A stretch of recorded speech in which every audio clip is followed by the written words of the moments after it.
I'm Jason Reichl, and you're listening to Brick by Brick. This week, I'm delighted to be joined by Tyler Capson. Tyler's the Managing Director of EverEdge Global, an intangible asset management firm. He has a bachelor's degree in finance and MBA in corporate strategy. He's dedicated to generating value for ambitious technology entrepreneurs, as well as the world's largest companies. He's talking about the world of intangible assets, something that I think more risk managers need to get their hands around. So let's get to it. Hello, Tyler. Thank you for joining us on Brick by Brick. How are you today? I'm doing well. Thanks for having me on, Jason.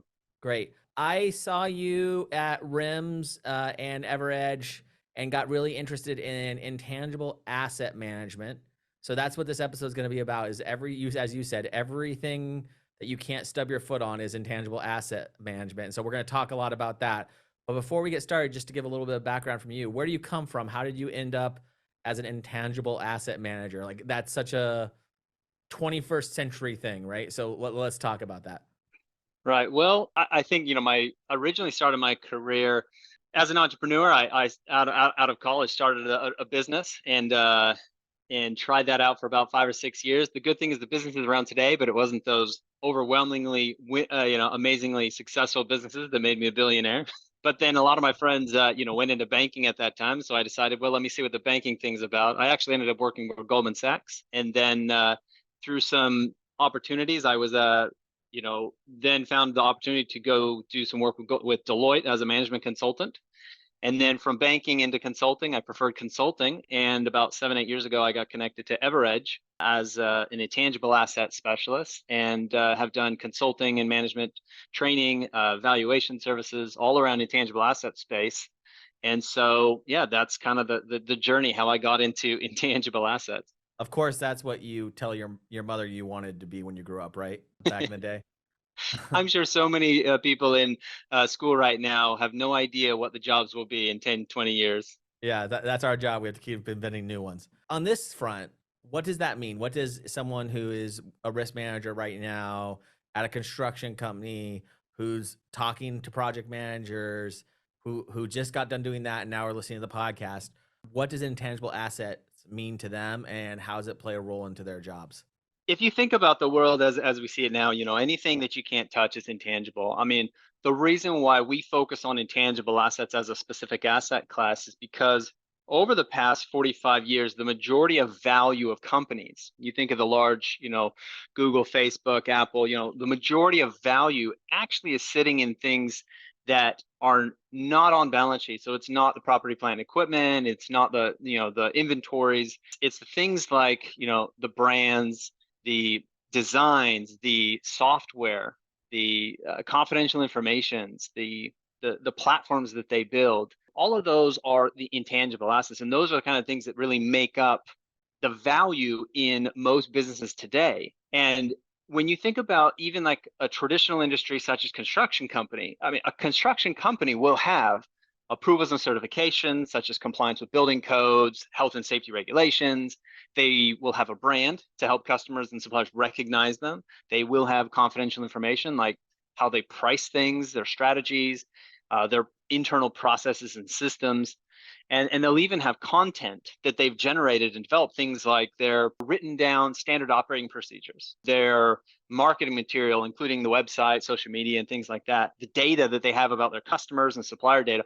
All of that, is intangible assets that most managers these days need to be responsible for. And it's ever changing. It used to be easy to say, oh, we have a fixed asset register. Let's go through that. We've got a risk register. Well, intangible assets a lot of times now are being left off of those because they're not really thought of as, oh, this is a valuable asset. Once you look at it in that way, realizing that a lot of those are what sets one company apart from another. It's competitive advantage. And so that value needs to be protected. And as a risk manager, your job is to minimize the risk and overall any way you possibly can. Right. So really, that's why it's trying to get them to understand this should be part of their risk analysis. These are things that they should be considering as part of their job and part of that touching that. So if you're in construction, it's not just the risk of the project itself. It's working with the marketing team to protect the brand and all these other things. So expanding that risk profile, the risk appetite, as we talk a lot about on this show. But what are the challenges people are running into around that of tracking these intangible assets and the risk exposure to them? It seems like it's a new playbook, kind of like when cybersecurity sort of moved into the space and people had to figure out new ways and new frameworks for managing cyber. Yeah, I mean, the most difficult part about, assets and intangible assets and why they don't get registered by risk managers is because they aren't focused on by accounting teams. They're not focused on by your CFO. Your CFO isn't going to you saying, "Hey, this looks like a really important asset we have. Let's make sure that it is protected." And that is actually driven by the accounting standards that we have today. I mean, the accounting standards were developed in an industrial age. You think about, locomotives and big factories and plant and equipment, from 50, 60 years ago. And they said, well, look, we need to understand how these companies are tracking each other and how they're reporting value. So we're going to come up with accounting standards. Now, those accounting standards are slow to change and move, and intangible assets are accounted for in one of three ways.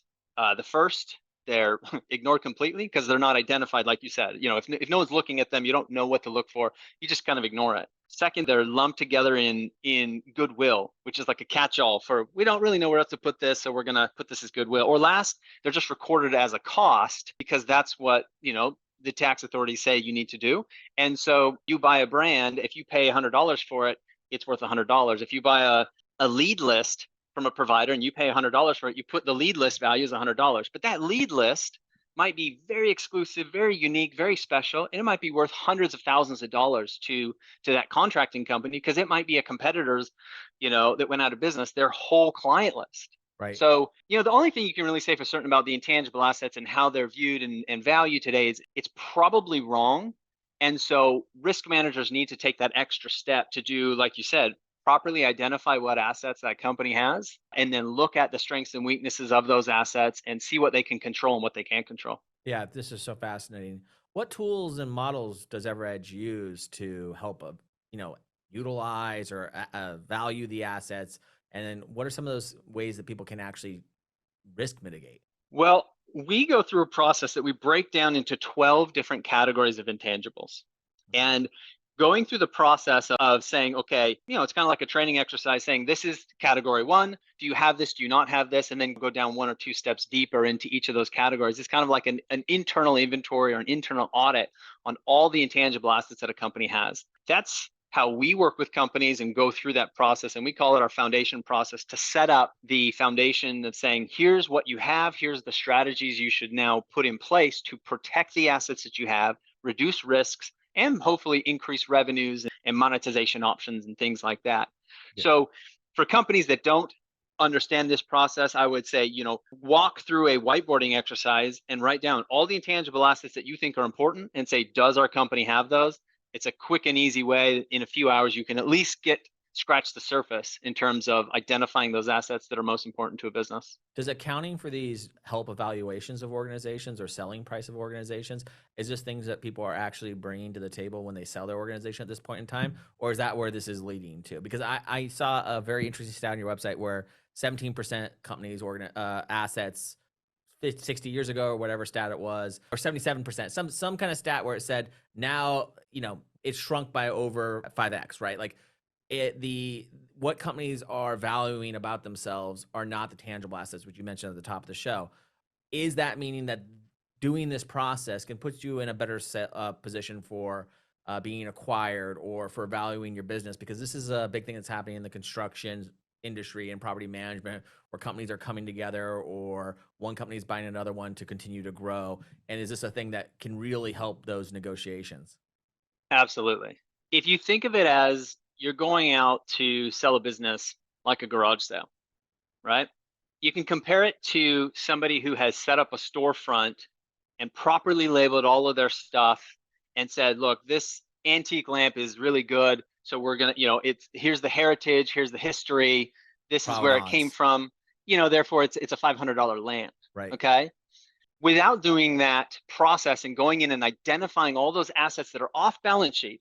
Okay. So your customer list, your relationships, those networks, key clients, key projects. If you don't do that, it's similar to storage wars. You say, hey, here's the storage container, who will pay me $500? Who will pay me Yeah. 550? It's a very different negotiation process if you just say, hey, here's the company, here's a little bit of information about it, and we're just going to look at the fixed assets, kind of looking at the outside. But if you take the time and effort to go in and label everything, you're going to get a much better price overall. And the buyer in today's business, when you buy a company, you have to go through what's called a purchase price allocation process. It means, Right. okay, I just bought your business. Now I need to ascribe a price to everything I paid. Well, if I don't go through the process and put pricing on the websites, the content, the relationships, the confidential information, any of those assets, they all again end up in goodwill. And if you don't do that, then when you go to sell your business, the next buyer is just going to go, I'm not going to pay for goodwill. That means you paid too much for the last purchase. Yeah. Right. So your goodwill just gets lost. And that's the worst place you want to end up with value. Yeah, for a long time, of course, being in tech and in marketing and my background, we talk about the intangible value of things, right? And it's always interesting to see when these ideas that we talked about 20 years ago, which I mean, this stuff existed then too, obviously, but is now being valued so highly that there's organizations that actually come in and help you set this up and trying to essentially create new accounting practices for you to account to this. Where do you think in the next 10 to 15 years, where do you see this industry going and just the whole idea of, AI technologies and all this other stuff coming into play? What are some of your predictions or things that are exciting you? Well, I think if you look at traditional history of assets that are hard to identify and hard to value, you go back, just valuing a company and being able to break it up into its shares and then valuing its shares. Before a stock market, that was hard to value, right? And then things like options came around. Well, how do you value options? And then once people understood that there's methodologies to identify, price it, and the Black-Scholes model kind of put a mathematical way to value options. Now options are traded and sold, and there's a market for them. Even things like mortgages, people thought, well, they're unique, they're different. You can't really sell mortgages because every house is different. Well, we found out the hard way, bottling those up and trying to sell them. But there is now markets and exchanges for groups and envelopes of mortgages and things on exchanges. I think intangible assets will be similar in that once people understand how to package them up, start finding the metrics that are correlated, data sets are already being sold, between companies. Customer lists have been sold, and I think as those get packaged up in ways that people can validate the authenticity, the value of them, and they can then be transferred from one party to another, they will become traded, securities similar to others that we see. And AI is just one of those elements that is going to help find those connections. It's going to say, okay, what is the correlation to a company with a brand that has high NPS scores and has more than X amount of recurring customers in its book? Okay, Yeah. that brand is going to be valued in this category, so therefore its value, compared to this brand, is higher or lower. And I think AI is going to make those associations much faster, much easier, because it'll be machines that are making those correlations of value than humans. So I think AI will change a lot about how we value assets and how we look at companies. Fascinating. Risk managers listening to this right now are probably thinking, okay, that sounds cool. I understand. We can do an asset call foundation, as you said, and go through that list. What are some of the couple really tactical things people can do to reduce the risk and exposure they have in some core assets? Well, start an intangible asset register, right? Alongside the company's fixed asset register, start an intangible asset register. And this can include things that are identified in the company as trade secrets Mhm. or confidential information, especially for going back to just the construction company, identifying how you do your processes and how you do things that are different than other companies. Sometimes people think, oh, that's just how we do business. And if you don't protect it, your employees in your company is likely to not protect it or value it either. But if you go to the point and saying, okay, we've now registered our process on an internal intangible asset register, and we've told everyone in the company, hey, if this is on the register, guys, we need to make sure that it is looked at, it is protected, and you do not share it, and it is not your property. Then if an employee leaves, they have been told and instructed, oh, actually, that process I can't just go and take it to the next company that I work at, because it was actually instructed to me that that is a proprietary trade secret or confidential information. And, trade secret acts are becoming stricter and stricter, which is preventing people from taking that type of information from one employer to the next. So I would say that's a good tool to start. Start with that register and start with the education of the importance of these assets to the team and to your companies, so that they actually start taking it serious. And that's a good first step. That's awesome. That makes so much sense to me. I have been part of a few registries like that. And one thing that does happen just from my background, that as soon as you do put it on that list and say that it's valuable, the attention that then does receive from employees is much higher. People pay much more attention to it as part of your value. Working in a lot of consulting organizations, that's been our process, or the way that we come to our scoping, as an example. And I'm sure that's across every industry. You have those moments that just seem to, as you said, business is how we do it, but that business is and how you do it is valuable. It's a Yeah. learned, it's expensive information, and should be protected. Yeah, and taking that a bit further, I mean, we teach this as called the white picket fence principle. Somebody can come up to your property, you build a house, but if you put a nice little white picket fence around it, you might keep dogs and mailmen and people coming on your property. If someone maliciously wants to come in and take something, they can still get in easily. But even just the act of putting up a tiny white picket fence around your property is going to keep out 99% of people Yeah. from just walking across and just taking something that might be left out on your porch or something. So Yeah. it's the same concept in the business. And what it also does is it leads the way for commercialization of unique properties of a business. So as a risk manager, you think, oh, these are the assets and processes that are important to us. We need to protect them. Now you take that another step further and say, once we identify that has value, we say, would this be valuable to another company? And then you say, well, could we trademark this? Could we, copyright, a manual that it becomes our process. And then you have these famous matrices, the BCG matrix, and you have, the GE management training packs and things that they've generated. Those then become industry standard that they license to other entities and other institutions and other groups. And, it's a way to generate additional revenue. Once you've identified that it has value, you can Mhm. take the steps needed to protect it and monetize it.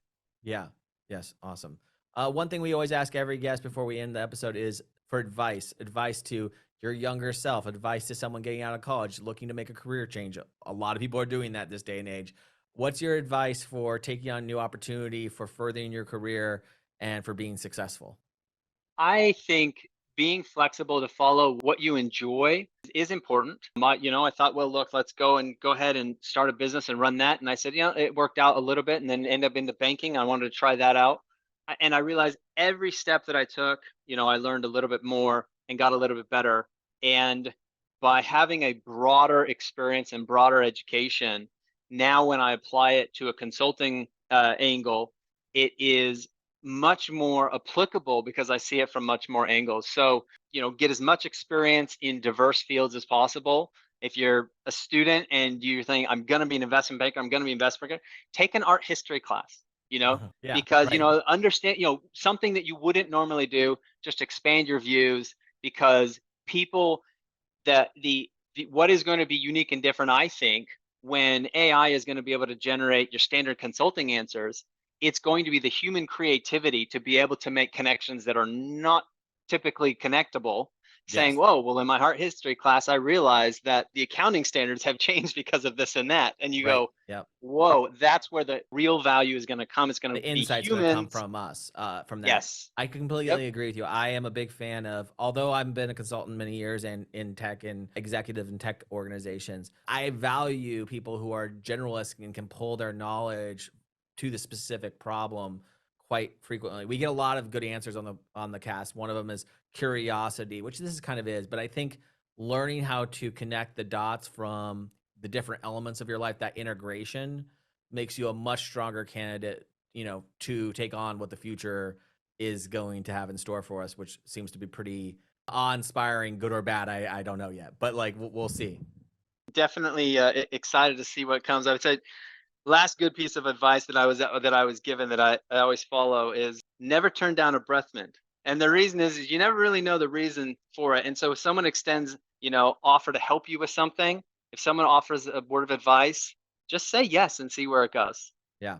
And I think that's been a good shape. And I think risk managers in looking at, hey, when someone offers you a little bit of advice to try to look at your business, your angle, your job a little bit differently, open your mind and just say, okay, let's see where this goes. Yeah, the number one characteristic of if someone enjoys working with a risk manager in an organization is their flexibility to see the forest, not just the tree, right? Obviously, the tree is important if it's right in front of you, but you need to be aware that you're in a forest, right? So, wonderful advice. Thank you so much, Tyler. I really appreciate you coming on the cast and talking about such an interesting asset.